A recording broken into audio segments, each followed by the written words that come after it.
Yo, SojuTalk Nation! On this week's episode, we'll be covering Fuego releases from Super Junior, Golden Child, Everglow, and GFriend. We'll also be cooking up some spicy news coverage, including coronavirus and its effect on the K-pop industry, records get smashed by BTS ZICO TXT and ITZY, and a whole bunch more. So prepare your body, get some coffee, because February is just popping off. Hit me with that intro!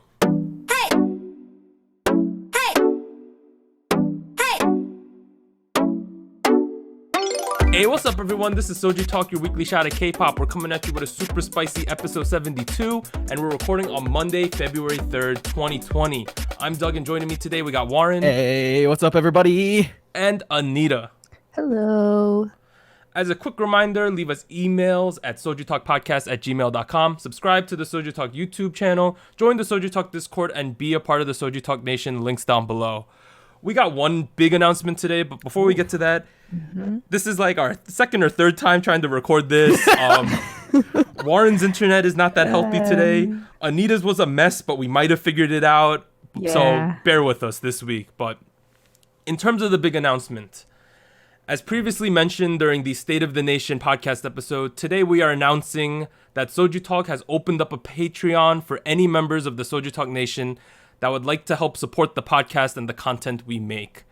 Patreon does work on a monthly subscription basis, so please keep in mind that you will be charged when you initially donate and then on the first of each month going forward.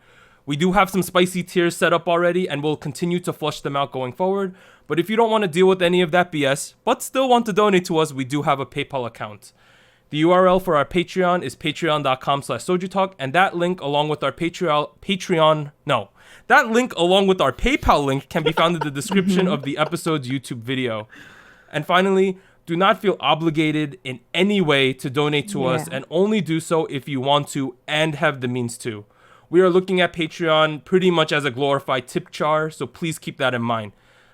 Any and all donations will go directly to the sustainability of the podcast. Thank you. Thank you. We've just, right before we started recording, we just launched our Patreon. We announced it on the Discord server. A couple of people popped on right away. Thank you so much. Thank you guys so much. I am like very grateful. This is kind of like one of those moments where I'm like lost for words, because it's kind of incredible that you guys like think of us so highly. It's great. It's really wonderful. It's amazing. I'm lost for words. It's great, guys. Thank you.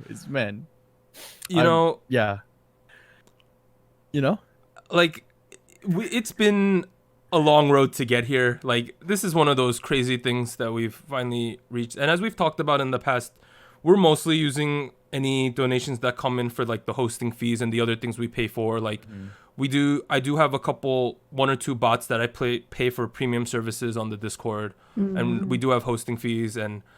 But overall, we are at the moment planning completely to reinvest all the money back into the podcast and do some more giveaways, that type of thing going forward. So again, only do so if you want to, number one, and number two, probably the even bigger one, if you have the means to, and do not feel obligated at all. Yes. All right, but now let's move on to our big new releases for this week. So January 28th, Tuesday, we had Super Junior with, all right, let me get this right, E-I-E-I-O, right? I think that's how they pronounce this one. Yes. On the 28th, Wednesday, we had Golden Child with Without You. And then today, on Monday, February 3rd, we had two big ones, Everglow with Dun Dun and GFriend with Crossroads. But let's start at the top with Super Junior's E-I-E-I-O. So if you don't know, Super Junior, SM Entertainment, they now have the SJ company, I believe.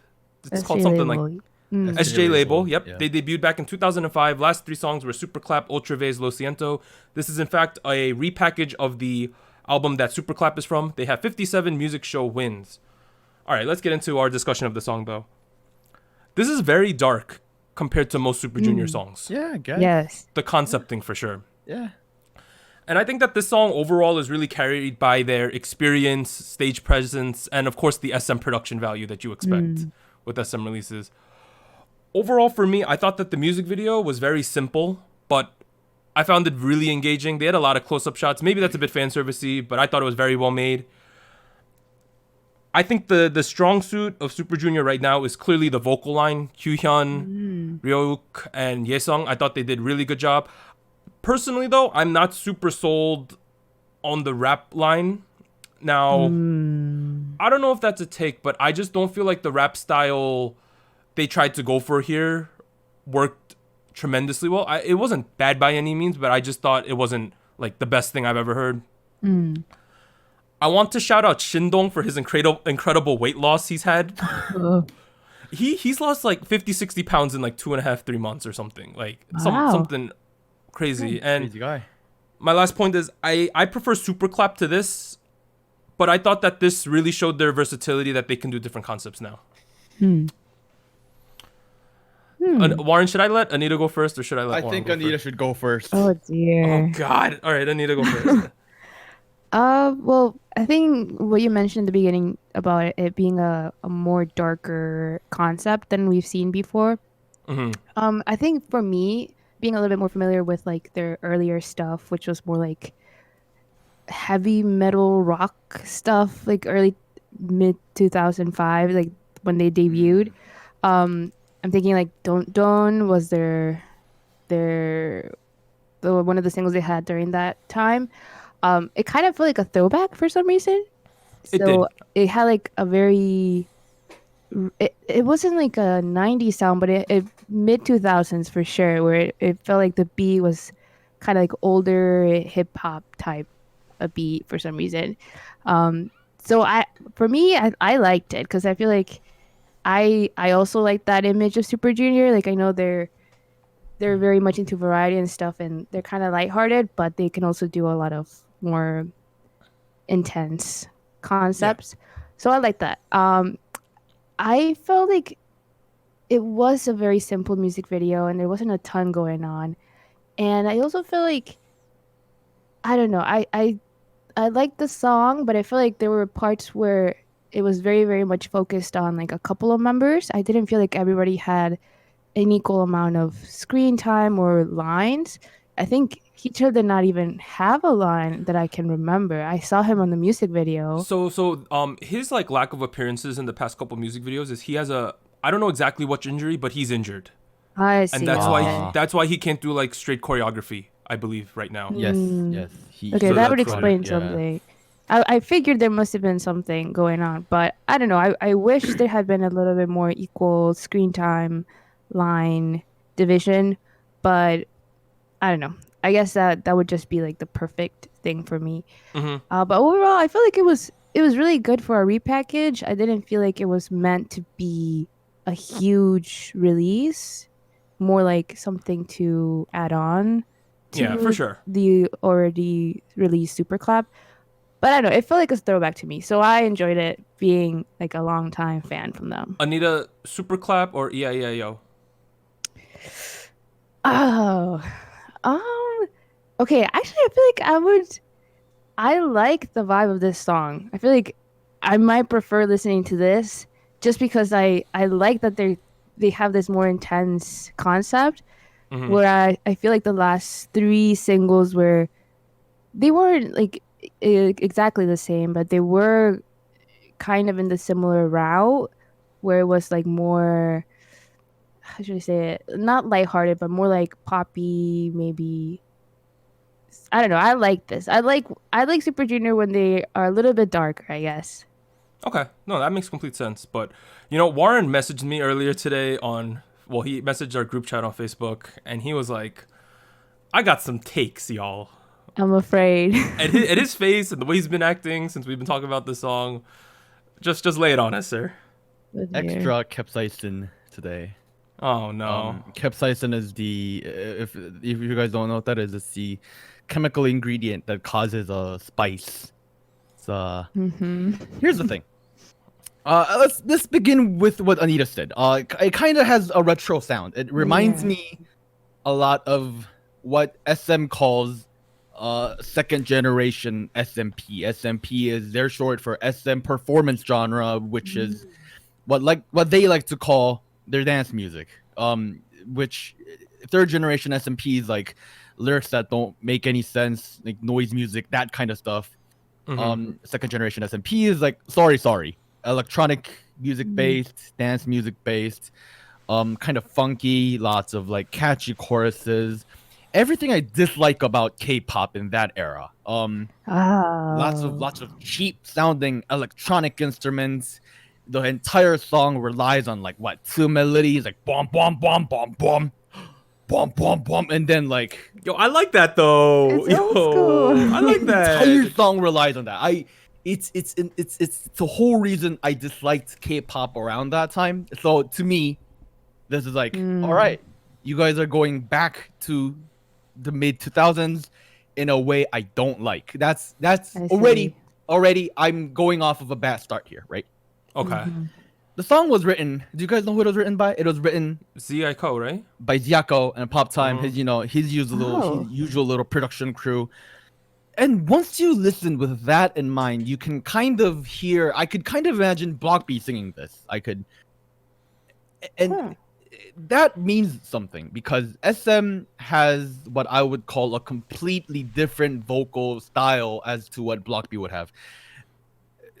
Super Junior, and that also goes for TVXQ, has a very like flower boy vocal line. You know, it's a very pretty, it's a very refined, it's a very like it's a very like, I want to use the word sensitive, even though that's not the right word. Cleaner, I see. Yeah, it's a cleaner. It's like it's a very boyish vocal technique. And even though Super Junior is a lot older than they were, they still kind of have that vocal style. You know, Yoke is a definite like peak of that style here. For sure.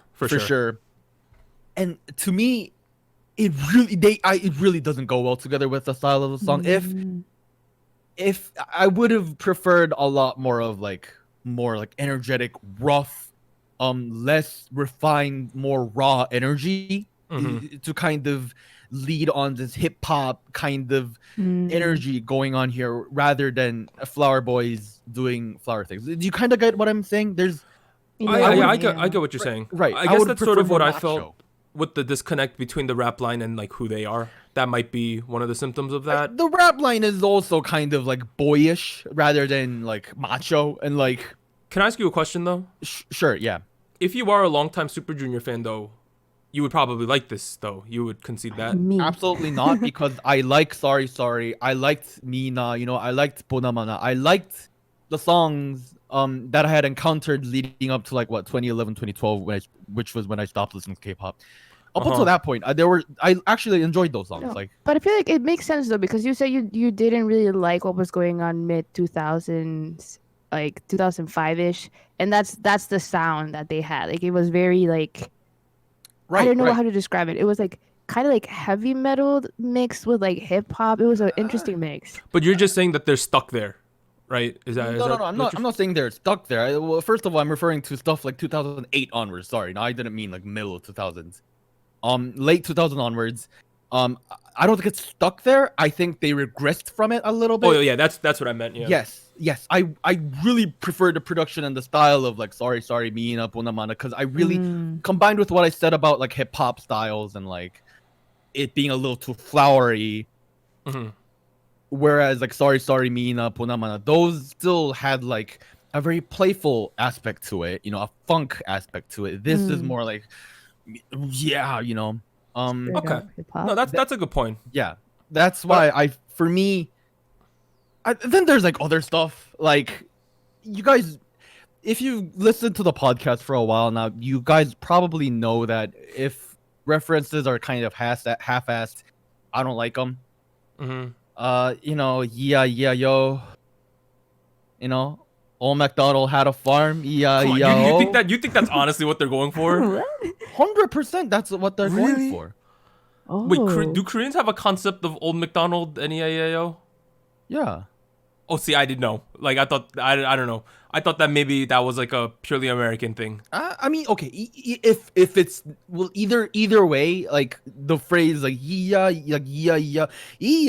oh, like that's the, like, again, like simple repetitive melody that's just there to, you know, be catchy, not really amazing, and then like the phrase is borrowed from something, or it's just made up, which is even worse. I don't know. I could go on and on about songs reasons I don't like the song. However, I really liked when Kyuhyun was singing right after Shindong rapped in the second verse. Mm-hmm. That was a really good moment, and I would go back and listen to the song just for that moment. Oh. Okay. Yeah. Well, that's cool. Okay. Yeah. Let's leave it on a high note. But now let's move on to the next release, which happened on January 29th, Wednesday, which was Golden Child's Without You. They are from Woollim Entertainment. They debuted in 2007. Their last 3 songs were Wannabe, Spring Again, and Genie. 1 music show win so far. The first thing I want to say, it is interesting that Woollim is going to have 2 comebacks. So they have this one and Rocket Punch 12 days apart. That's an interesting move. Maybe we could talk about that in the future. But in terms of the song, for me, Golden Child is starting to have some Infinite vibes. Yes. I see that. Now, I like this. Now, I feel like this really started with Wannabe, but they really seem to be trending in this direction now. I got some vibes of The Eye, right? Is that one of the... Yes. There were clearly For The Eye, sure. which is one of Infinite's most famous songs, vibes in this one. I thought that the pacing of this song was unique. I'm not saying that this is like a slow song, but like I thought the way they arranged some of the lines was kind of different than a lot of the songs we're seeing. I wrote that it's slow, but works really well with the sexy electronica aspects of the song overall. I could see, however, where some people wouldn't like the falsetto without you part. Maybe they find it a little bit repetitive. Overall, though, I felt that the music video was one of those very sterile, common these days, clean black-red types of music videos. I thought that this song was good as a standalone song. Like, I think what a lot of these kind of songs we're having now, if you're like a Golden Child fan or you're like an SF9 fan, you'll be like, I like this song, right? But because a lot of these songs are so similar now, I'm kind of starting to think how Warren normally talks about these songs, how I'm not seeing something that pushed them like out in the open, being like, this is Golden Child. You know, I would say like last year, I spent a lot of the time saying that groups like Dreamcatcher and Cards should switch up what they're doing. I've changed my opinion on those groups. Oh. Because we've now trended where a lot of guy K-pop has a very similar aesthetic and sound, my opinion now is that you should have something very unique about you, because at least it's memorable. Like Dreamcatcher now, I'm really into Dreamcatcher, as I mentioned last week. I like that they're doing their rock thing. It's very unique. It might not be the most popular now, but it's something very defining about who they are. Remember them. Yeah. And I think having an identity is a huge benefit because of the playing field. But those are my takes. Warren, you go first. Second this time. Yeah. I mean, kind of going off of that, it's the way I perceive K-pop idols. The moment they debut, the moment they do a comeback, I perceive them as, this is a little weird to say, but I perceive them as like media products for us to consume as in watch music videos, watch the lives, become a fan. Yeah. For order for me to perceive them as artists, I would want to see a reason for me to come back to them, uniquely them. Do you kind of get what I'm saying? Like, No, I completely understand. What you're getting at. Like, besides, like, I could go back and listen to Golden Child music because, I like a certain member's face, or I like, I like a certain member on a certain variety. That doesn't count. I'm saying to see them as an artist, there needs to be something that sets them apart musically. And honestly, I felt like this song kind of did that, to be honest. Okay. I guess that was a little different on that aspect. Well, I guess I'm more talking about like the music videos. Oh, But okay. a little bit of the music too. But keep talking about the music though. The song itself is like deep house, feature bass. It's a genre we've been seeing over and over and over and over again last year, with pretty much every guy group come back besides like BTS and Big Bang and like super big names and like 17. Every other group up at this point has done something along this concept, except what Golden Child did, or this time around, was make a song that's a lot more spacey, a lot more slow in terms of pacing, like Doug mentioned. And I really liked it. It's because when people say deep house or future bass, immediately people think of fun, energetic songs, kind of bouncy. But instead, they took the song to a minor key here, and it's very emotional at certain aspects. But again, still uses the same instruments that you would hear at a future-based song, and that's to me, that hasn't been done yet in super deep aspects. So I kind of like that. You know, I don't know. Maybe it's because I was biased because Willem and Rocket Punch, and you know, that could easily be what it is. I am by no means am I a music critic, but I mean, I don't know. Something about the song, the moment I listen to it, kind of reminds me of CIX. Oh. Like kind of like it's the what? It's the sexy concept that every guy group is doing, like Doug mentioned, with like sterile environments and whatnot. But at the same time, I don't know. The sound was something I wasn't super familiar with. I actually was okay with the falsetto, although I can definitely see how it can come off as annoying. I don't know. I wasn't paying that much attention to the falsetto. I was paying more attention to the instrumental when that happened. So it felt more like one big flow that includes the voice, includes the instrumental, and just creates one big dragon that flows around in my ears. Oh. That is a horrible analogy. My God. I'm gonna cut you off now. Thank you.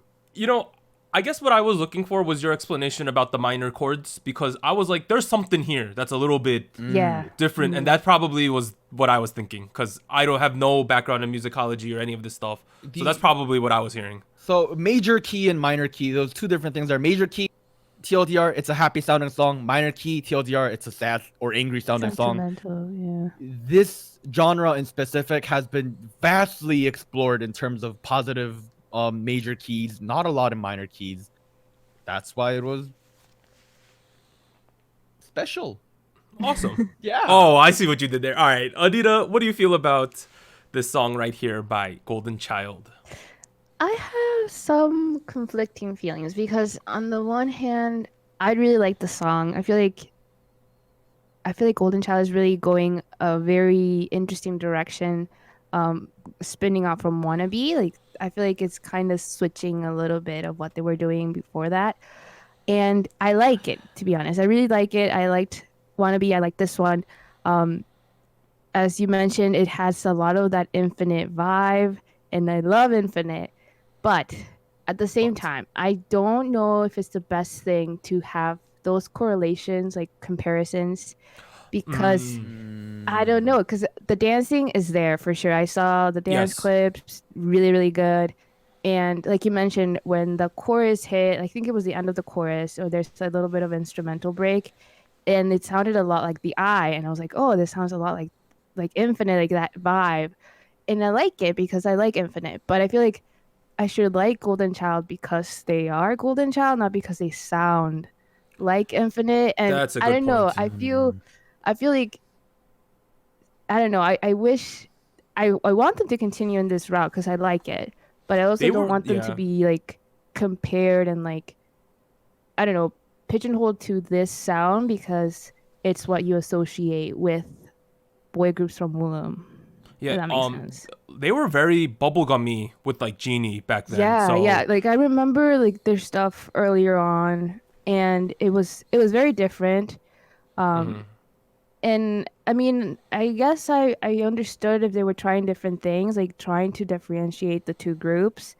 But now that this is really good, but it's also like along the lines of Infinite Sound and like the vibes that they had, and like concept wise. I don't know. I hope, I think the best case scenario would be like they continue with the sound. They have like elements from previous work Infinite has done, but they switch it up a little bit. I don't know how, but I don't know, something that makes it a little bit more unique, like you mentioned, like something that makes you recognize them as a group instead of just going off the sound that worked for Infinite. I'm not super familiar with the Infinite music because that perfectly coincides with when I stopped listening to K-pop. But I will say there's nobody doing bubblegum right now. Like that's the big trend, right? Every boy group is doing sexy, dark concepts. Every girl group is doing some form of crush, teen crush, girl crush, whatever you want to call it. And I feel like for the first time in my life, everyone's doing the same trend. It's getting kind of too much. Like Of I course, agree. Korea's Korea. People gotta ride the trends. I feel like riding a little too hard, guys. You know what I mean? Yeah, because if we Yeah. think I don't think this is a take. Golden Child is a mid-tier guy group, right? They're still Yeah. trying to establish a huge popularity. And like groups like them and Very Very is another one that comes to mind. Like they were initially bubblegum guy groups. Yeah. And now they're all trending in the same direction, but there's nothing too particular about any of them, which that makes it hard for them to rise higher in the tier list. That's like the conflict. But at the same time, you got to stay on the trend. So it's this really weird conflict that's happening Exactly. right now. Yeah. Yeah. I mean, we've been doing this podcast for what, like a year and a half now. Yeah. While and like Very Very Golden Child, like there's a bunch of like the boys. There's a bunch of boy groups that we have watched the careers of. And in all honesty, besides a couple of them, like ATs or like AB6 or CIX, I have incredible difficulty like keeping track of like, oh, their previous song was like this and their previous song was like this. I don't. It's a problem, like because I know I listened to those songs more than 10 times, and somehow I forget every single one of them. So I'm kind of embarrassed. That's but fair. at the same time, it's like, is it only my fault? No, Yeah. it's fair because number one, it's like it would be one thing if we were big into guy groups. I think it's fairly obvious that Warren and I lean more towards girl groups, and I will only remember guy group songs. Number one, if I really liked it. Number two, if it's memorable. Those are the two general criteria that happens to me. And with all the songs starting to sound the same, it's getting harder and harder for me to put a lot of these songs to memory. Right. But that's just more commentary on what I would say mid to low high tier guy group scene is like right now. But now let's move on to our next release. We had two big ones today. So today's February 3rd, Monday. The first one, Everglow's Dun Dun. They are from Yehua Entertainment. They debuted last year. Their two songs, which are two memorable songs, Adios and Bon Bon Chocolat. They have one music show wins. Okay, I'm going to make a take first and then come back from the take. Okay. Is this Everglow's release or is this Mia featuring Everglow's release? Okay.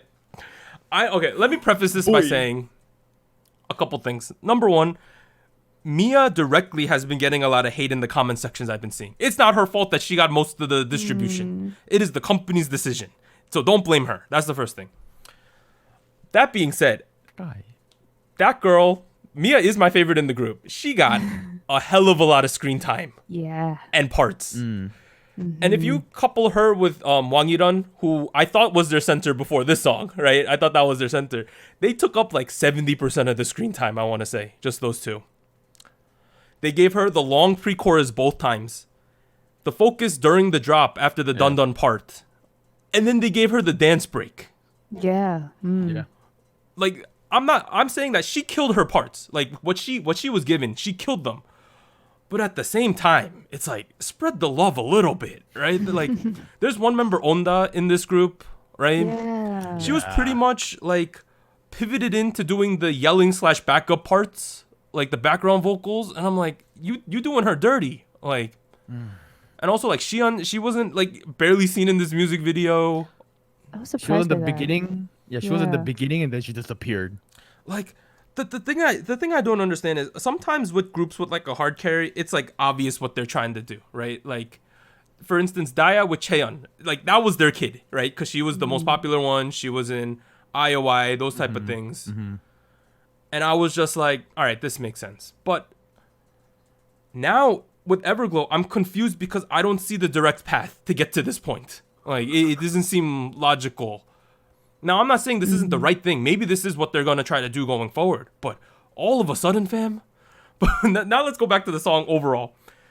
I personally like this song. I thought it's another fun, really Everglow-y song to add to their collection of songs. Adios, Bon Bon Chocolat, Dun Dun. If you did those three songs at like KCON, it would be lit. All right. If I had those three back to back, I'd be happy. I do prefer Adios to this, but I do like this song. Because I think Adios is their best song. I know Warren thinks Bon Bon Chocolat's their best song, right? I would Easily. agree. Overall, I really like the music video. When Wang Yiran comes up in the front and then they squat up by them like appearing behind her, I thought that was really cool at the beginning. I think that they have such a heavy focus on the choreo, and I find that really refreshing because, you know, I'm someone who really likes choreo. I think the camera work is great. Their music videos now are starting to have what I would call an Everglow aesthetic, which technically should be like the style that Blackpink does, but they don't come back enough, so we're giving it to Everglow. It's the Everglow aesthetic right now. Oof. I don't think that's a take, right? I think everyone can kind of see that. Everyone kind of should agree. Yeah. And as we've said with Everglow from the start, they don't seem like rookies. And the last point I want to say, Aisha, that girl looks like she's about to eat you from behind, like from the camera at all points. That girl is going ham the whole time. So shout out to her. All right, I know Warren has some opinions about this one right here. Dun. I mean, for me, right, Bomba Chocolate happened, which for me was one of the most best debut songs I've ever heard. Wow, great! It was like what, like mostly trap, a little bit of EDM sprinkled in. Yes. Yeah, Bomba Chocolate happened. You know, it's not up my alley, but I can see why people like it. You mean Adios? Yeah. What did I say? I think you said Bomba Chocolate again. I might be wrong though. Yeah. Okay. Bomba Chocolate was great. Adios. I didn't like it, but I saw why people liked it. You know, I felt like it was like almost a rip off of Blackpink, but I mean, it's whatever. It was all right. It was all right. It did its job, and then Dun happened. Here's the thing, right? First of all, again, I'm super biased because I'm not a fan of their EDM styles. I'm more of a fan of their trap style. This lean completely to the EDM end. Like trap is sprinkled in here and there. You know, you got some hi-hats. That's about it. That being said, I mean, here's the thing. I don't know. Maybe it's because I'm biased because of the genre switching. But really, what this song did to me was kind of convinced me that Everglow is not able to pull off their concept. What? I know, it's completely crazy. And let me give you a little bit of context. I listened to the song for the first time on the subway, going to work. So I wasn't watching the music video, just the music only. And I don't know, something, and this is completely the way the producers chose to direct the vocals. The song, the way the kids sang the chorus, you know, sounded a little playful. It didn't sound like badass. It sounded like, yeah, hey. I agree with that. Yeah. You know what I mean? Yeah. Yeah. And partially of why it came off that way, I'm gonna compare it to Adios. The chorus was like about of Adios or something like that, and then they whisper Adios, and then and then and they start yelling. This is less yelling and more like, it wasn't screaming. It was like, it was a little less intense, and then a little. You get what I'm saying, right? It really felt like, just vocal wise, just characteristics wise, it didn't kind of feel like they were pulling off their concept, though they weren't persuading me with their concept. It felt like, oh, we're a girl group, we're a girl crush group, so we're gonna do a girl crush song. Like, if, for example, who is the biggest of all girl crush to me? That's 21. When I listen to 21, oh man, these girls are badass. Like, so you're saying like the authenticity that you're feeling? Yeah, it's not. It doesn't feel authentic. It feels like, all right, we're gonna do a girl crush concept. This is how girl crush sounds. Practice it for about a month. We're gonna record. That's what it felt like to me. Now, of course, I know, that's kind of how the industry works here. But when I'm listening to a song, and I want to kind of immerse myself in the song, I kind of want to enjoy it. I don't want to be taken out of that experience because I'm going, these girls don't sound as badass as the lyrics imply. You know? I get. Yeah. I get what you're saying. I mean, and then I felt like the rap line was not as strong as the other songs that they've had up until this point. The vocal line was great. It's fine. There was a lot of Mia. Man, that girl. A lot, right? I don't think I'm crazy here. No, you're not crazy. She's No, like you're not. I looked her up. Her positions are main dancer and main vocal. Oh Jesus.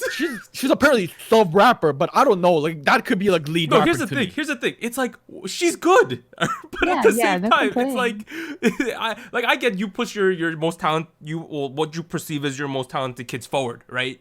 I get that. That makes sense. You want to put your best foot forward. That's why in like baseball you put your best hitters 3 and 4 in the batting order because that's where they're gonna do the most damage, right? Yeah, but they go on 3rd and 4th. They don't hit for every like 3, 4, I know, 5, that's- 6, 7, yeah. 8, 9. Like God, that was like all of a sudden, and like I thought she did a great job, but it's like you're gonna let her do like 3 runway sequences and the dance break? Like, come on. Anita, what'd you think of this though?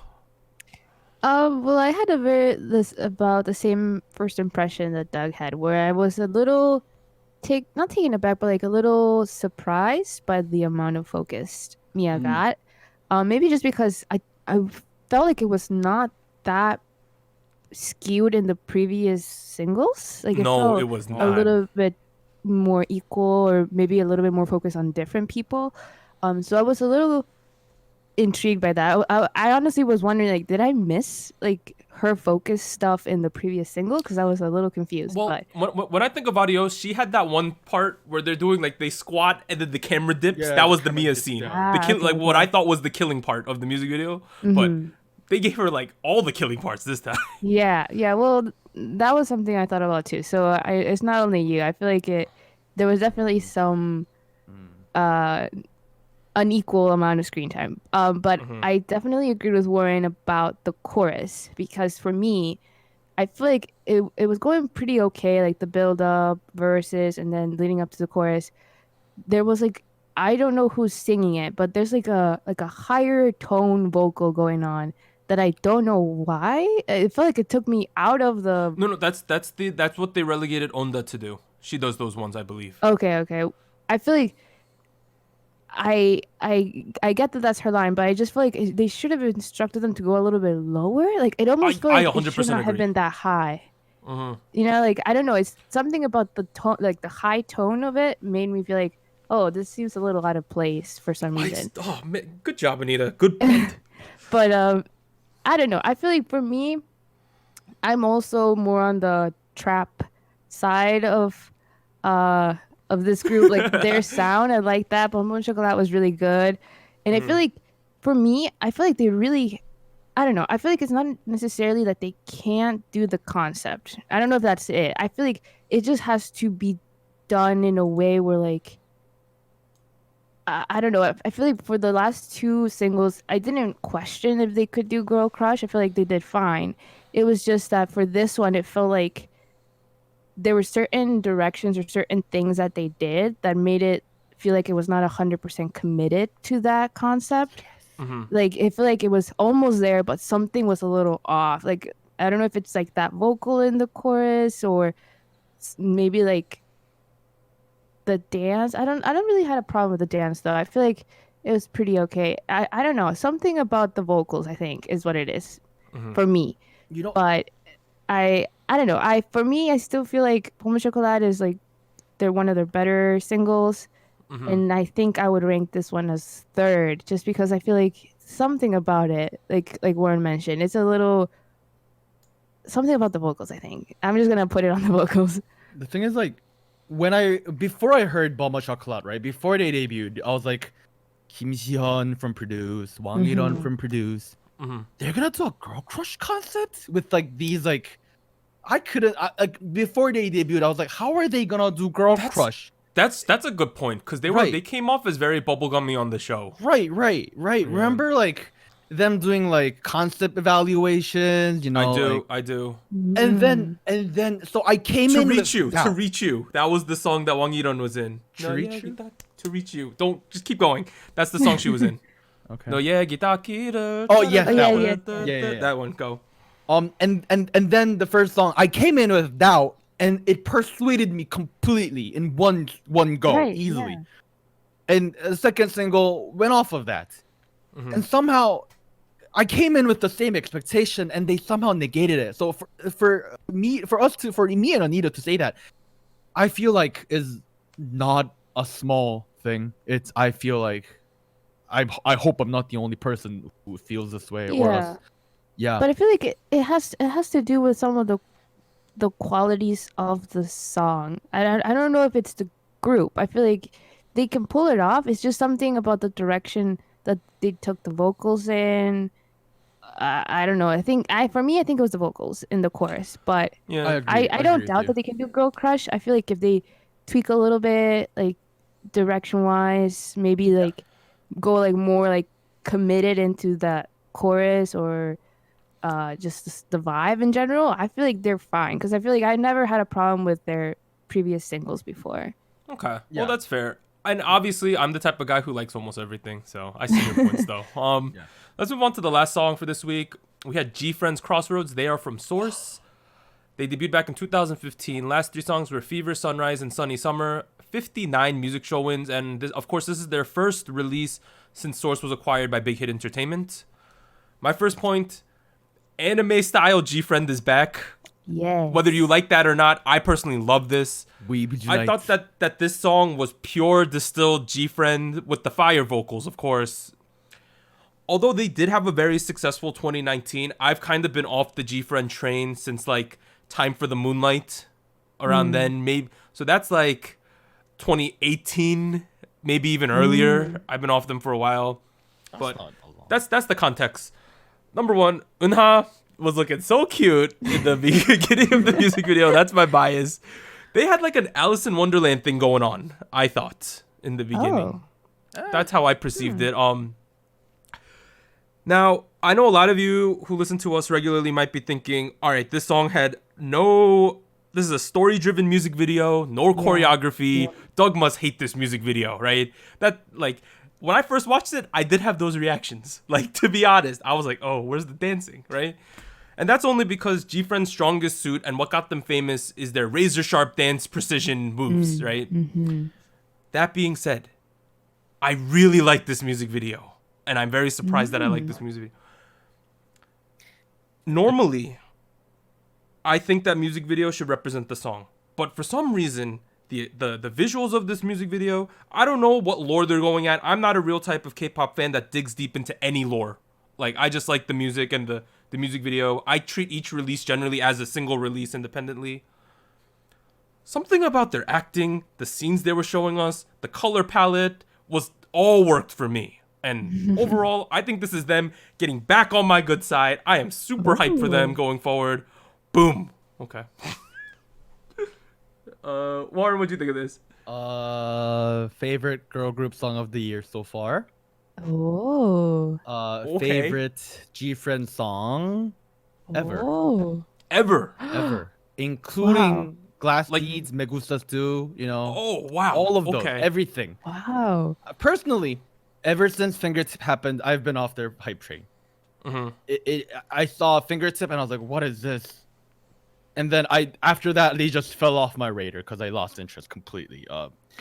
That being said, I did go back to it and listen to them afterwards. Once we started doing the podcast, they were all right. They weren't amazing, but you know, it was all right. But I felt like the train has slowed down a bit. I'm sure I felt like I wasn't the only one, as much as Doug was. And in many ways, this song almost feels like Big Hit is trying to retcon the previous stuff. The previous magical formula. Yeah, kind of. Like I heard, like I did kind of do some googling and see what people are thinking about what the lore and the plot of this is. And people thought it was Eunha stuck in a time loop where she wasn't happy with the outcomes of Fingertip and like the previous music videos. Ooh. Sorry. And she was going back in time over and over again to find a timeline where everybody is friends again. Wow. Which if you think about what is the one right before Fingertip? All right, you're doing that thing where we make a reference that you're not prepared for. Dun dun dun dun bum bum bum bum bum bum bum Navilera. Ah, okay. And people were saying like it almost goes back to Navilera where there were like clear like lines of affection towards each member's going on, and it was all right. I'm like, all right, I'm not the lore guy either, but like, well, here's the thing. They did have that scene at the end where she does like a time warp through concepts. Right. That's exactly where people were digging it apart. Like the first scene was from Fingertip, and the second was from one of the more recent singles and whatnot. I got chills. Would you? I have chills right now. Ooh, I got chills while I was speaking. Oh my god. All right, but overall, you really like this. Yeah. Let me talk about the song real quick. Yeah. Actually, I mean, I don't have much to say. It's another anime kind of song. You know, I'm happy that they're back to this kind of sounds. I am sick of everybody doing girl crush, some form of girl crush. You know, teen crush, pop crush. Honestly, Rocket Punch is crush. I don't know, man. You know, and then they had Fever, which is like, why are you doing this kind of song? Like, it doesn't even suit you. It was like the most like summery song and off GFriend song in a while, I thought. If you guys go back to the episode, I hated the music video. I hate the music video. It felt cheap. It felt poorly made. And then this comes out. I'm like, wow! Look at this cinematography. This was like a movie, straight up. Yeah. The whole music video felt like an anime opening. Yes. You know, sure. like crying in the car, looking over, door open, they're crying. Bro. When Uju threw that thing in the kitchen or whatever, I felt that. I felt that, fam. I was like, oh, she angry now? Do you guys remember the scene in the aquarium where they're like looking at each other? And oh my god, and she did touch her hand. They let go of each other's hands. I'm like, oh! Yo, bro. Oh my god. Okay? It's been clear the last couple weeks. I haven't been paying that much attention to music videos because I've been consuming these releases while I'm at work. You know, listening to them while I'm doing my design stuff. And then I watched the music video 2 or 3 times. This one, I watched it 2 or 3 times. I need to stop the podcast and go watch it again. That's how good the music video is. Like, it's the song is great too. Okay. Yeah. Let's move on to Anita. Anita, did you like this as much as us? I do. I feel like, as you mentioned, this felt like a throwback for me as well because, well, in song-wise, of course, I feel like it was very much in line with like their previous stuff before, like Fever, before like the last 3 singles, which I don't think I paid as much attention to as well. But I guess I kind of missed the choreo a little bit more just because I really like their choreo. And to be honest, I didn't feel like it's a bad comparison, to be honest. But I feel like some people were mentioning it, how some of the stuff that was happening in the music video kind of had like elements with like BTS stuff as well. I could with see their that. lore, and I think they might be referring to Run. I think that's the music video where they're kind of like running and like there's stuff like they're not in good terms with each other. I think there's also like a scene in a bathtub, stuff like that, like kind of angsty, you know, a little dark. This was very angsty. Yeah. So I feel like I kind of see the comparison, and I feel like I did see those elements in the music video myself. But now that Warren was mentioning how like there's stuff about like time traveling and like in previous releases before they did the merger with Big Hit, you know, so I feel like that makes more sense, and I'm happier with that explanation because I didn't want there to be like too much handling of like their original sound and like their concept overall once they joined Big Hit. So I'm happy with that. And I don't know, I feel like for me, I'm not a huge fan of the angsty music videos, you know, but I feel like the song works with it. Like it didn't feel like it was over the top to me. I do feel like I need to go back and like see the previous stuff just to understand it more, because I feel like on first listen and the first time I watched it, I was a little confused because I wasn't sure what it was referencing. And I don't know, I feel like I don't know if all of the music videos contribute to this theory or this background story. So I would need to refreshen up like my GFriend experience like with their music videos, because I don't quite remember how it all ties together. But I'm really happy if it does, because I feel like this is a good direction for them, one that I really enjoyed, and I hope they continue with this even though they are technically under Big Hit now. Okay, cool. You know what this really reminds me of? I'm gonna say this one more quick. Mm-hmm. You know how Star Wars, like there was the original trilogy in the 1970s and 80s, and then the prequels under George Lucas came out. Everyone hated it. I love it for the memes. And then Disney bought Star Wars. Right. And they made The Force Awakens, which was a good mix of something that everyone liked. Lots of nostalgia, recognizing that the stuff that happened up until that point was legit, retconning a lot of the previous stuff that needs to go away. I felt like this was that. This feels like the GFriend reboot, but in a positive way, a new era in their career. GFriend forever. Thank you. Okay. Yo, let's do something new. I just thought of this while y'all were talking. What? Okay. Sorry I wasn't 100% paying attention. It's but, okay. How about we now do, if all three of us like the song, we call it Certified Spicy. Do we all like this song? Yes. Yes? Certified Spicy. Yes. This is a Certified Spicy song. Certified Spicy. Boom. I think that's the only one this week that's... Yeah, we did have some issues with Golden Child. So yeah, GFriend, this is a Certified Spicy song, I would say. Boom. All right. Other songs that were released this week. February is packed. We obviously don't have the time. I know some of you were saying we should have an 8-hour podcast. We ain't going to do that. Let's be real here. Sorry. So these are the other songs maybe you want to check out this week. We had Jess Kiz with All For You. Yes. Dreamcatcher Xian had a solo debut with Paradise. Kim Jae-won had Goodbye. We had 2 debuts this week. One from Brave's new boy group. Their wording of their like group name is DKB, but I think it's Dark B. That's what I think. Dark B. That's what they're going with. And they debuted with Sorry Mama. There was another debut with C9's new girl group Signature, which is like a reboot of another group. And they came out with Nunu Na Na. That just trust me, it's Noon Nu Nan Na. So that's how they're going with. Okay. Lastly, BTS came out with another trailer for their album that's coming up, Map of the Soul 7. It was the Ego trailer. This was pretty much like a J-Hope solo song. All I'm going to say is that after Shadow and Black Swan and now Ego, your boy Doug has never been so hyped for a BTS album drop.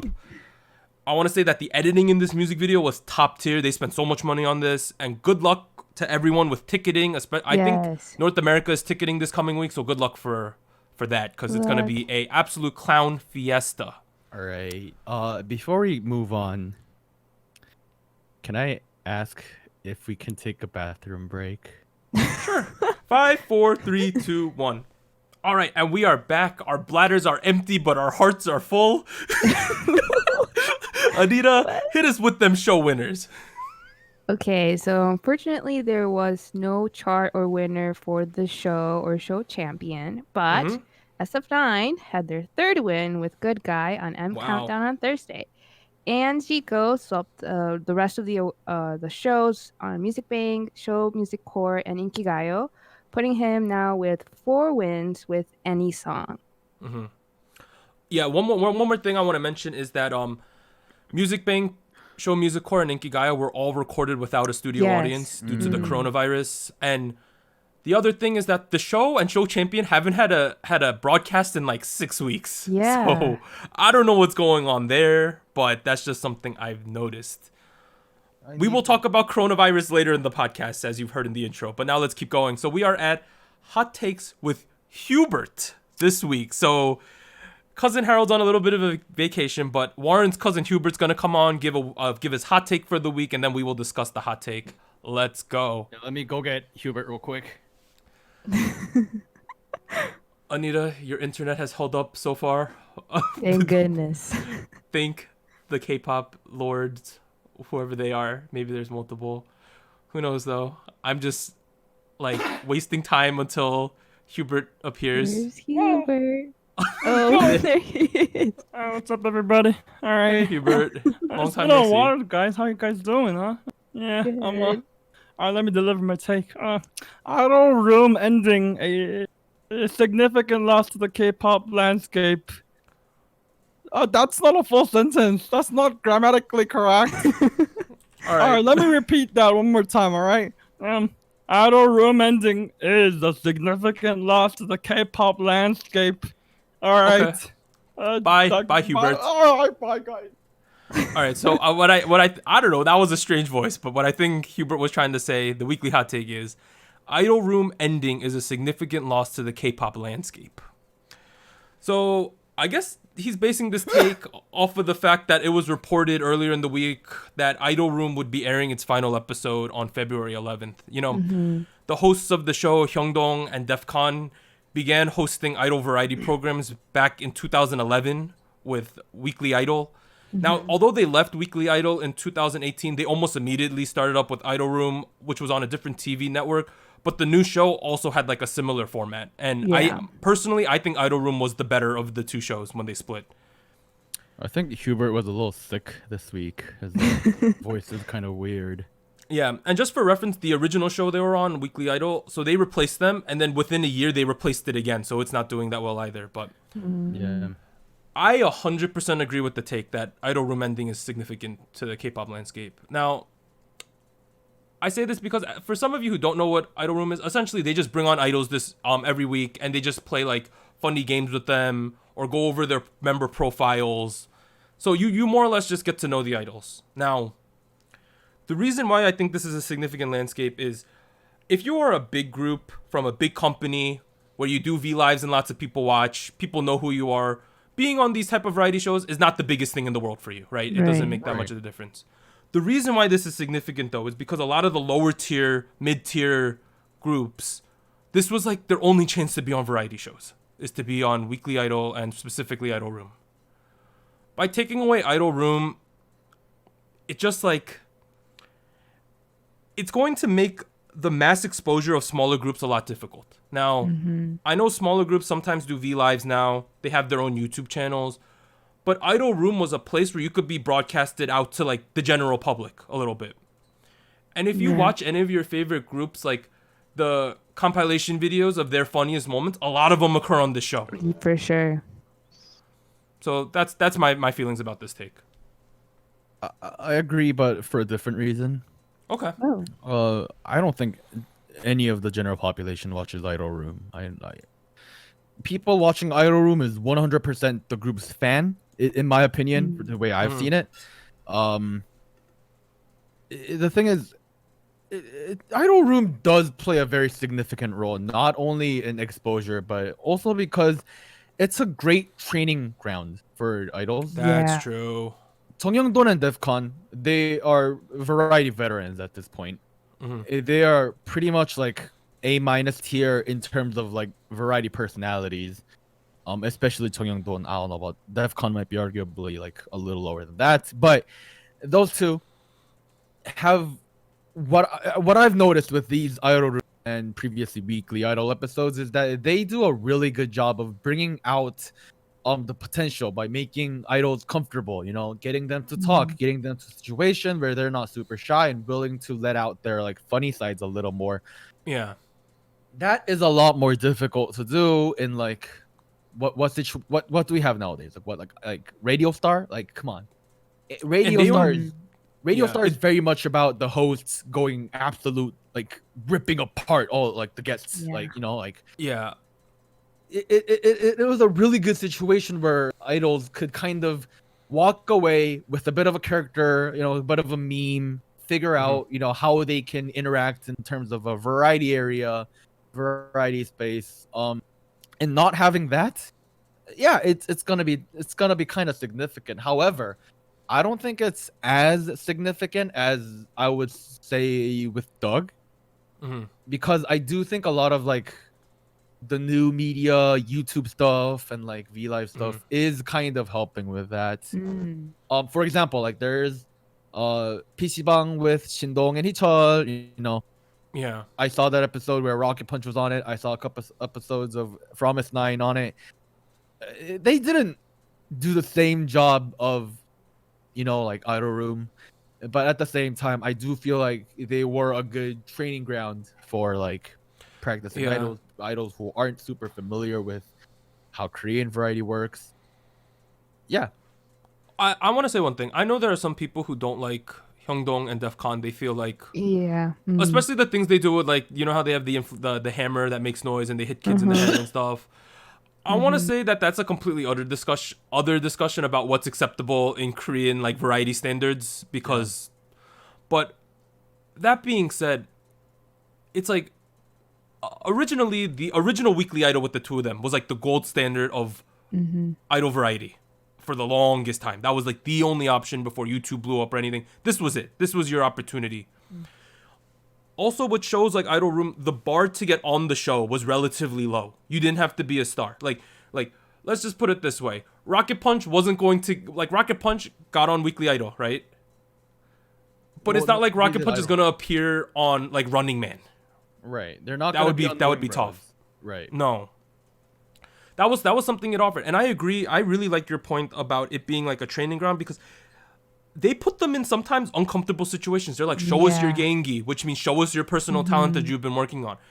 And even if you failed, it made a funny moment. Like, there was an acceptable space to fail at doing something because it was funny, right? Right. The reason general population will never watch Idol Room or Weekly Idol, for that matter, is because technically Hyungdong and Defcon come on and do the same thing over and over again every week with with different people. The appeal is you watch them for the guests, not because you want to watch. Yeah, but once in a while you'll see some of the clips in, like, comp videos, right? And that was one of the how they were producing content. But Anita, how do you feel about this take overall? I think for me, I had a very interesting exposure to Weekly Idol or Idol Room, because for me, it was kind of like backwards. Like, I would watch the show not knowing who the groups were. Really? Okay. So yeah, because I think the people that I saw on Weekly Idol was Infinite, actually, and that's how I got into Infinite later on. So I, like, for me, I think Weekly Idol kind of worked backwards, where, like, I liked that they did some interesting stuff in the show that they didn't really do in other variety shows with idols, and it was interesting because then you would see the idols in a very interesting environment and doing really funny things, and then I would get interested in the group itself. I agree, because they would be entertaining, and then I would check out their music. But I feel like I did also go watch specific episodes depending on who the guests were. Yep. Especially if there were bigger groups. Like, I remember watching a lot of SHINee on Weekly Idol as well. So I don't know. I feel like I kind of strayed away from Weekly Idol or Idol Room for a while, just because I guess I wasn't as invested with the newer groups coming out, so I wasn't checking out their variety stuff there. But I do feel, and I still see those compilation videos like you mentioned, Doug, and I feel like it does become, like, recognizable. Like, if you make, like, a really funny moment, like, you will, like, it's more likely to see a clip from that show somewhere else and to be interested and see, like, oh, who is this group? Like, they did something really interesting on this variety show, which I don't think you see in a lot of other programs. Where idols are guests.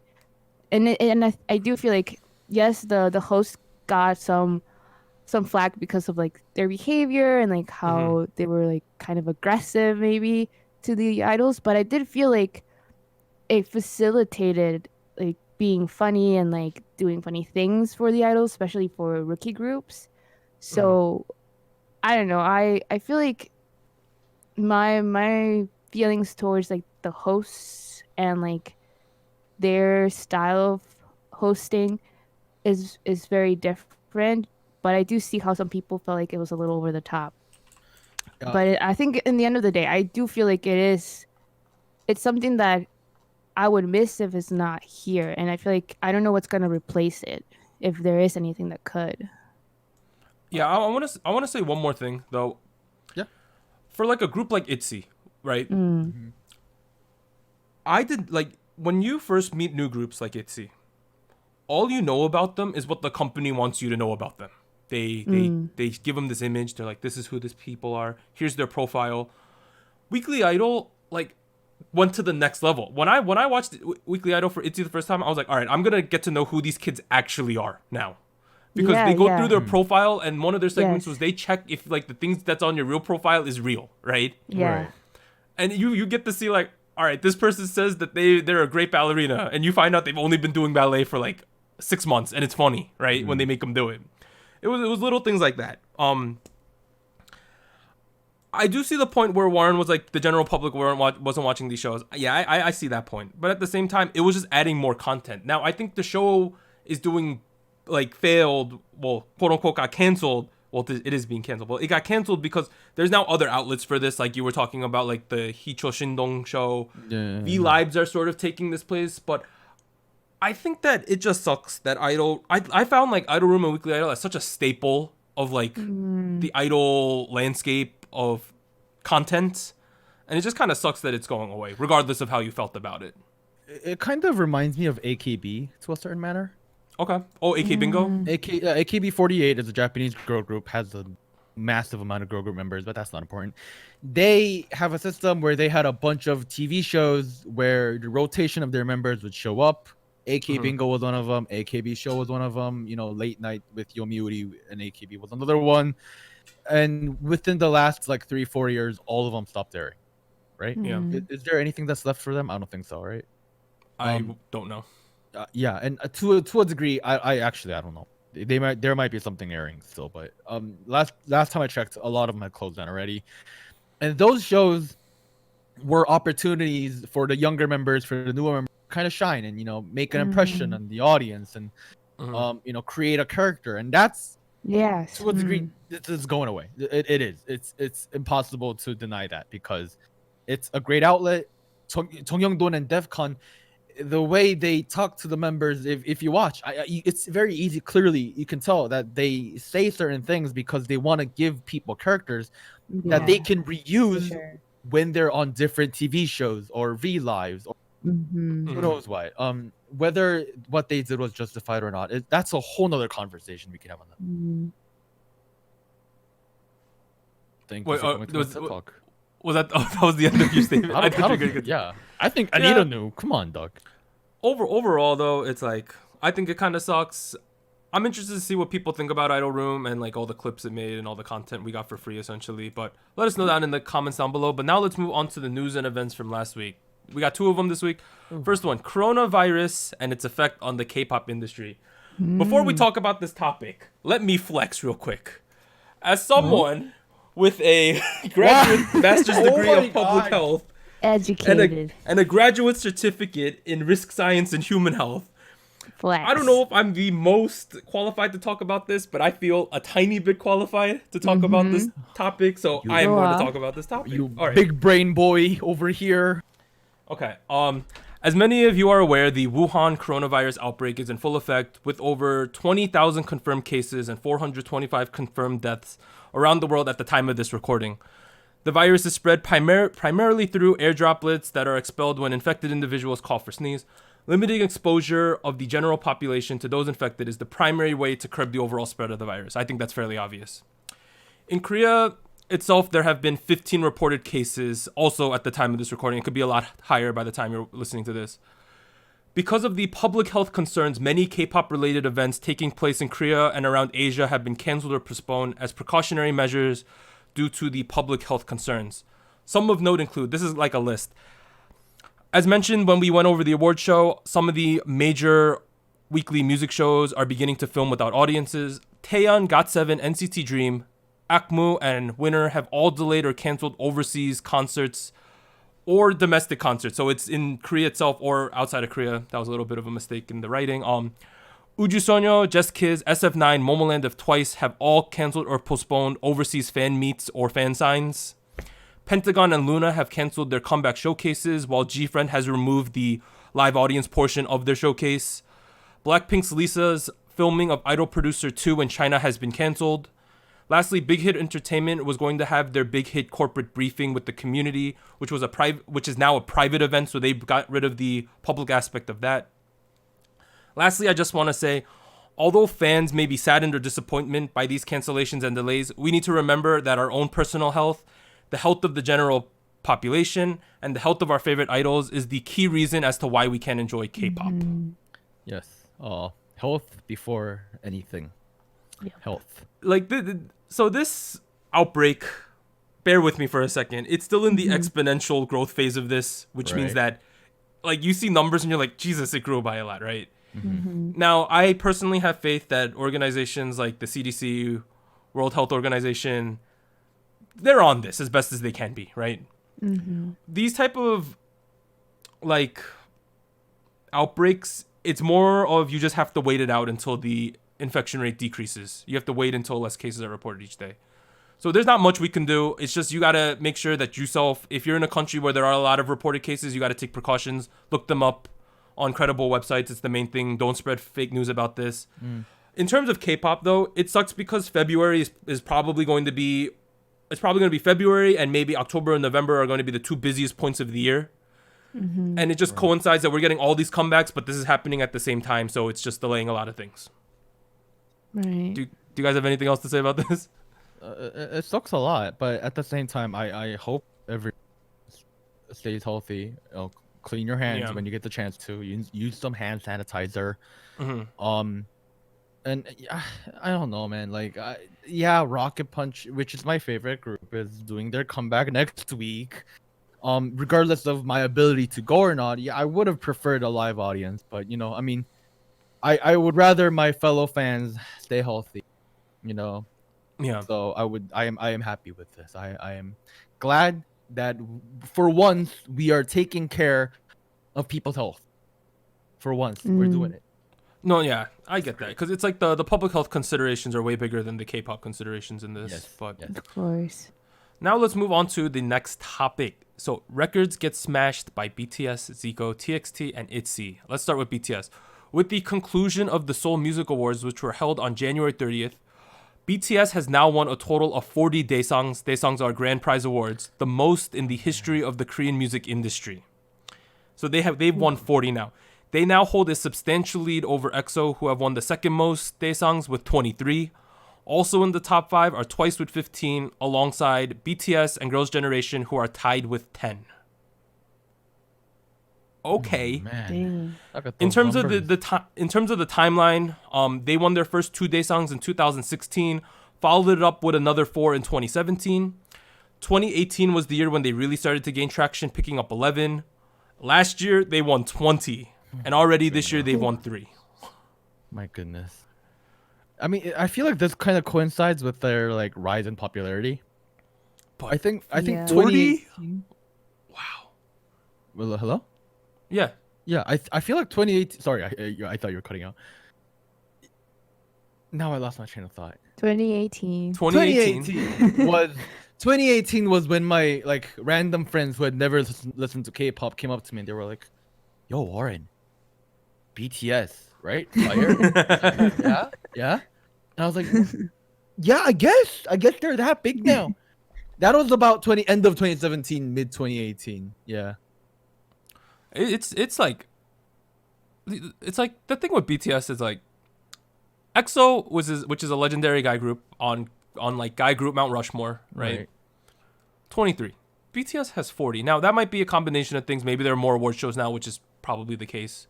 But still, to be that far ahead is ridiculous. Every time BTS has one of these crazy things, I'm like, well, I can't see that getting broken. But at the end of the day, records are, as they say, meant to be broken. I don't think it's gonna happen anytime soon. Like I just can't see it. Nah, But- we're gonna need a couple decades to break this record. Let's be real. We're gonna need like more decades and more music like award shows. I think. K-pop is gonna have to like die out first, and then see another golden era for.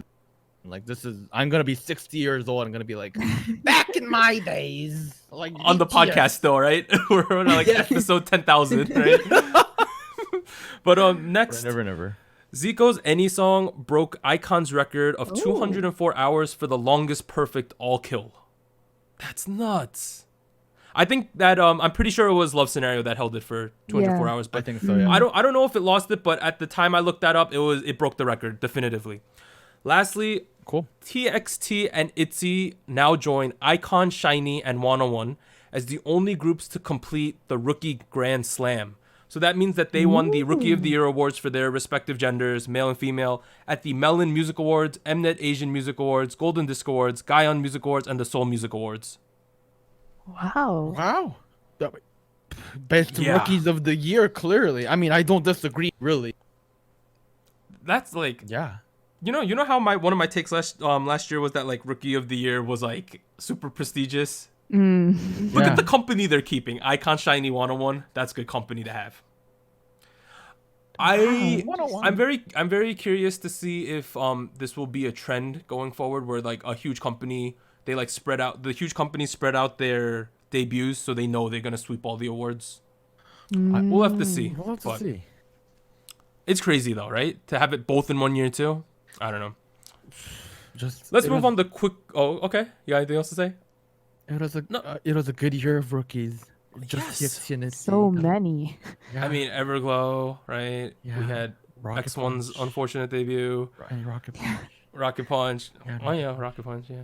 All right, let's move on to quick takes now. So, the first one, your boy is so happy about this. IZ*ONE confirms comeback for February 17th with first full album, Blue Miz. We have done it, my fellow Wiz Ones. We have waited out the storm. You did it. We survived. It is happening. The next one's a kind of a weird one. So Kakao M has confirmed that 13 companies are part of a group lawsuit suing their streaming service Melon for 5 million Korean won, which is the equivalent of 4.2 million United States dollars. The lawsuit revolves around compensation and the allegation that Melon has not been paying royalties to agencies and artists since 2009. That's not saying they're not paying any royalties, but they're saying they've been like jipping them a little bit along the way. 9 of the agencies out of the 13 have been revealed. Sony Music Korea, Warner Music Korea, Denal Entertainment, Digital Record, NHN Bugs, Yejun Media, YG Entertainment, YG Plus, and Universal Music. I mean, this is kind of true. You know, Melon does have a monopoly on the industry. There have been multiple cases of people reporting, hey, Melon took my money. Not all of it, but a big portion of it. So I hope this works out. This has not been the first time there was a lawsuit.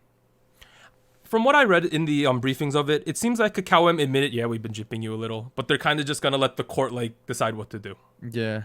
All right, next. BTS added a Rotterdam stop to their Map of the Soul tour. Wow. They will be performing on July 8th at the Feyenoord. I think I pronounced that right. I'm not sure. It's a very Dutch-sounding name, Feyenoord Stadium in the Netherlands. So shout out to the Netherlands for getting an official stop. Yes. Next, JYP Entertainment announced that Yubin and Halim left the company after the expiration of their contracts, which occurred on January 25th. Aww. The 2 former Wonder Girls debuted back in 2007 with the group and have decided to not renew their contracts. Wait, so all the Wonder Girls are gone. Yes. Gone. Dispersed. All of them are gone now. First. All right, next. Swing Entertainment will begin to process refunds for fans who join X1's official fan club, which is known as One It. Fees will be returned between February 3rd to May 1st, 2020. That's a bit sad because that means it's over. Lastly, in happy update news, Twice Nyan Stalker fan has returned to Germany. That is official. Okay. Never come back to Korea. And also, he has been completely radio silent since he announced that he left. So that is a good sign because hopefully everything is good. In terms of comebacks and releases, Warren, hit us with them. All right. February 5th on Wednesday, we have Luna. February 6th on Thursday, we have Icon and Bandit. February 10th on Monday, we have The Boys. My favorite of all time, Rocket Punch. One thing before you go to the confirmed comeback news, YG did announce a statement about Icon's comeback, stating that, well, they more or less announced that 4 out of the 5 songs were worked on by B.I., who did leave the group last year after his controversy. Right.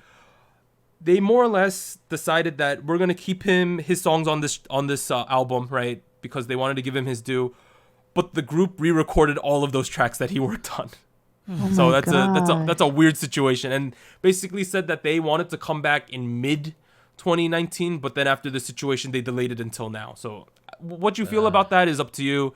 Kind of a weird situation. Yeah. We also have a lot of confirmed comeback news in general. Again, February is a crazy month. Cherry Bullet, first comeback as of members, will happen on February 11th.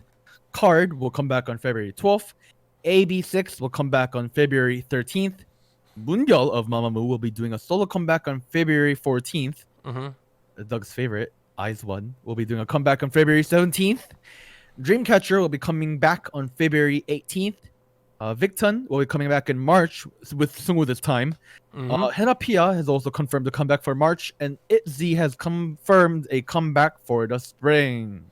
Ooh. Here's the thing. It feels like everyone forgot that March is also a month. Like, Exactly. I don't understand this. It's like, I get BTS is coming back, right? They're the big fish in the K-pop ocean, right? They are the massive whale. At the same time, it's like, is no one else gonna be on the music shows with them? like Maybe it's because like March is when school begins in Korea. Yes, that might be the reason. Yeah, like fans gotta, you know, like yeah. fans got if they come back on February, fans are on break, so they could, you know, go to the live events. There's like very little confirmed like with dates in March. Like if there's not much, we might just be talking about news for like a couple weeks. I really hope there's stuff spread out, but February is an absolute clown fiesta. So now let's move on to State of the Nation. I'll start first. All right, Douglas. First thing, your boy got VIP tickets for G-Idol. Hey, Oh my let's goodness. go. So I even live streamed this. So if you want to see me live stream my ticketing for BTS, if I get a code, join our Discord because that's gonna be happening. I'll announce a link there. But let's just say I got the tickets. I thought they were going to be somewhat hard to get. I'm like, VIP, that sounds hard to get, right? I had 4 devices trying to get these tickets. Oh my Now, goodness. if you want to talk to me on our Discord about the methods I use, feel free. But basically, I had 4 things. I had this computer, I had a laptop, my phone, and an iPad all going. Crazy, man. I really didn't need it because like the tickets were really easy to get. It took Warren just spit up his water. Bro, what's the timer hit 0? You normally see the walking man, right? Who's like, you're in the line now. I did the like security verification thing again. I went instantly to the tickets. Oh my god, that's so lucky. And then I literally filtered for what I wanted, picked VIP. I was at the checkout screen where I had to block the stream so they don't see my information in less than 2 minutes. Oh my god. And I don't know if it's just the Montclair stop because it's not technically in New York, right? All of the ticket packages are still available. Oh, Wow. There are other stops where they're starting to sell out of tickets and stuff, but the one in Montclair, if you want to beat me in New Jersey and Montclair, there's a lot of tickets, y'all. Like, I got, so with the VIP package, I'm going to get like a signed lanyard, which is cool. I get to go to the sound check. That's pretty exciting. I get some free merch. I get to line up for the regular merch before everyone. The main difference between the VIP package I got and the top one was the high touch. Personally, I'm not a huge fan of high touch. I don't really want to pay like 30 extra bucks to give someone a high five. But that's just me. But I will let you all know how that's going to be. Yo, if no one buys these VIP tickets, there might be like 10 of us. Could you imagine? At the sound check? That would be so awkward. yeah, that's a little. I don't know if you'll about that. So please, like, come chill with me. If you see me there and you're going, say hi. Like, I think I'm going to bring some SojuTalk stickers that if you come up to me, I'll give you some. So Selling merch at their merch. No, for free. I'm going to give this out for free. For free. The other things, still really into Dreamcatcher. The last thing, there's a Korean YouTuber / streamer I've been watching, Yangpang. She's like one of the biggest streamers in Korea right now. She's like the ultimate troll. I don't know how to describe it. She's like, she knows she's a troll, so she trolls harder. And her videos, as of the last like 8 months, have English subs too, so you can go check it out. Let's just say it is an absolute clown fiesta every single episode. So her name is Yang, Y-A-N-G, Pang, P-A-N-G. So go check her out. 구독은 Yep. So Warren just like 지금 당장에 Warren just sang her theme song, but that's all I've been doing in the world of K-pop. Warren, what have you been up to? All right, I actually have some stuff to talk about this week, even though the episode's running quite long. Doug got tickets to G-Idol. Yes. I got tickets to see Changmo. Oh, Coming to NYC. I'm going with 2 of my good friends. It'll be. I'm super excited for it. I didn't get VIP tickets because I didn't think it was worth. I just want to see the concert. Changmo is coming along with Paul Blanco, North America tour. Super excited. Needless to say, a big Changmo fan. I've been singing a lot of Changmo in karaoke nowadays, so I'm gonna sing along with everything he says. My friends, yeah, they will judge me, but that's okay. I'm in it for the good experience. I will buy merch if there is merch. I know he has a Meteor hoodie going on. Yeah, so that's one thing. Okay. There's been 2 songs on my playlist, like over the weekend. And they are the perfect winter songs. They are so perfect that they're called Winter. The title of the song is Winter. One of them is by Cosmic Boy, featuring Sonu Jong-ah and Yura. I forget. Sorry. And the other is by Paul Blanco, which I'm gonna go see live at the Chungmo concert. That song is also called Winter. And I've had those 2 songs, plus a couple Peggy songs, plus a couple Crush songs. I made a playlist and I listened to it over and over again. It's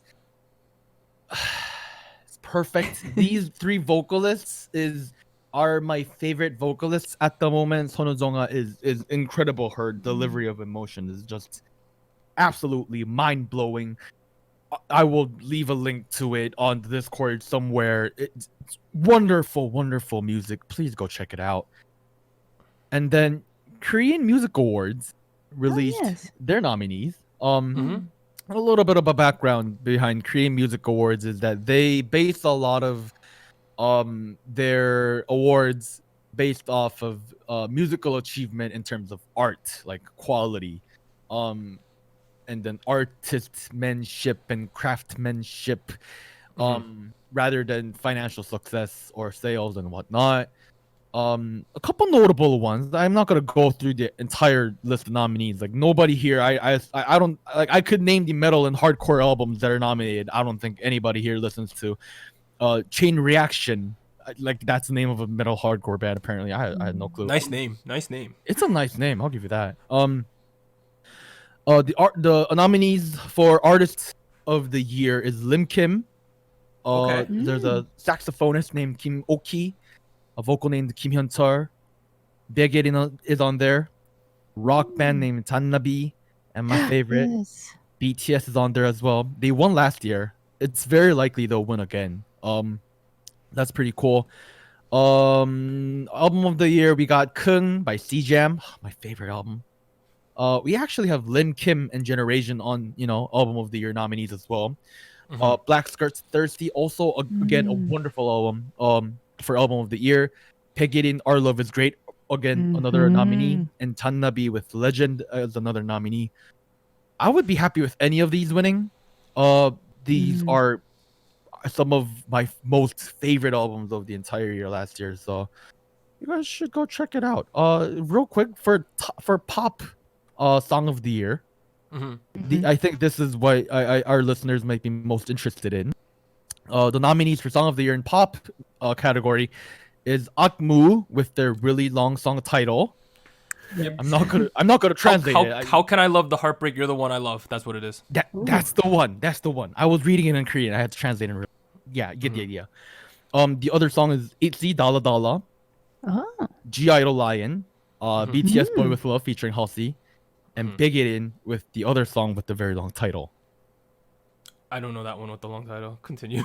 Yeah, that is probably not our fault. That's, I guess. Yes. Yeah, that rings the name. Yeah.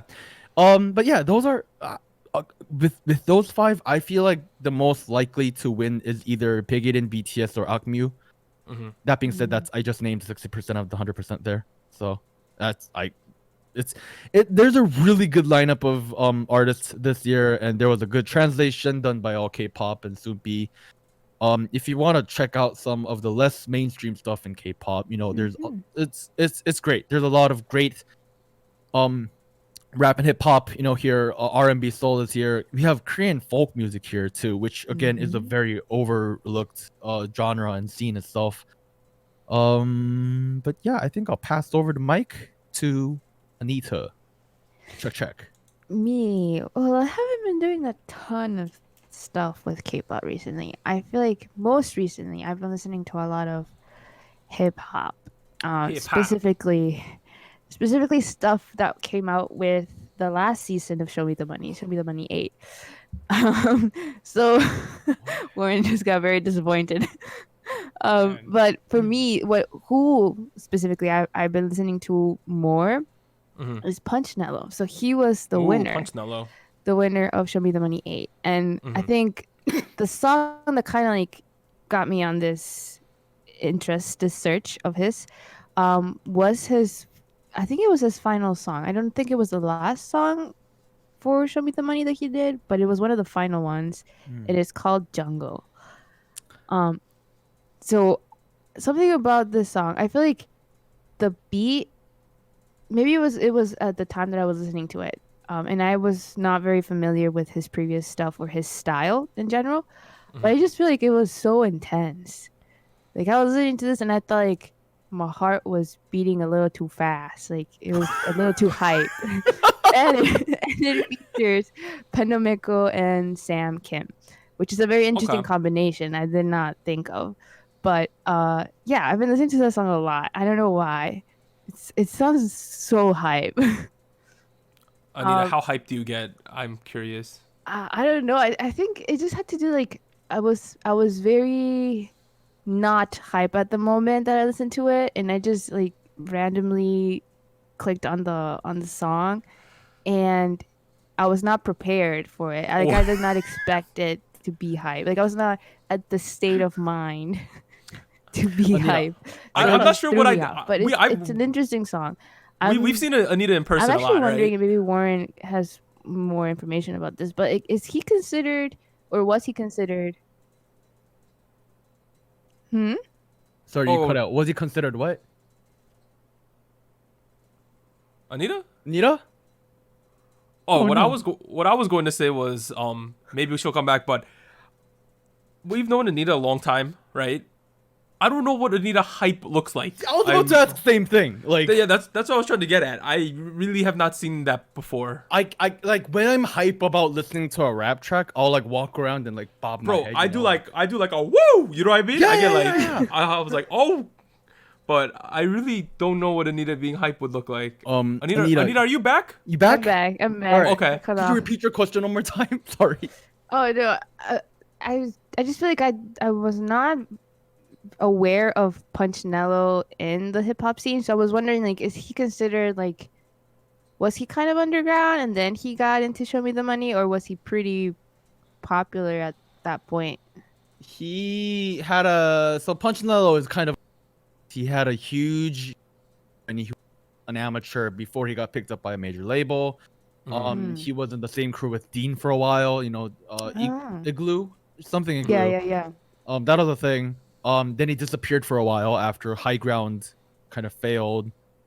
He didn't release anything for a while, and previous to disappearing, his music was very like positive, like good energy, you know, chill vibe kind of stuff.